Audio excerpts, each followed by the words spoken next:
Untangling time, ago, and before, in English language. Hello, language learners. Welcome to another exciting lesson in our English language learning series. Today, we'll be diving deep into the concept of duration and frequency, and specifically the use of the words ago and before. These are common words we use when referring to time and past events, but they can sometimes be a bit confusing. But don't worry, we'll untangle it all in today's video. So, let's get started. Ago is a word we use when we want to talk about something that happened in the past, and we know exactly when it happened. We always use ago after the time period. Let's look at a few examples. I moved to New York 2 years ago. She finished her homework an hour ago. We had lunch 3 hours ago. See?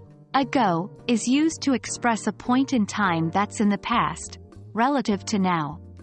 It's always used after the period of time, and it's always associated with the past tense.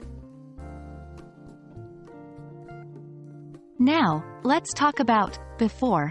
Before is a bit more versatile. It can refer to a point in time in the past, or it can be used to express that one thing happens earlier than another thing. Unlike ago, before can be used both before and after the time period or event. Here are some examples. I have been here before. She had finished her homework before dinner. He left before I arrived. So, before is used to express something that happened prior to a specific time or event. Remember, it can be used in various contexts and sentence positions. So how do we know when to use ago and when to use before? Here's a quick guide.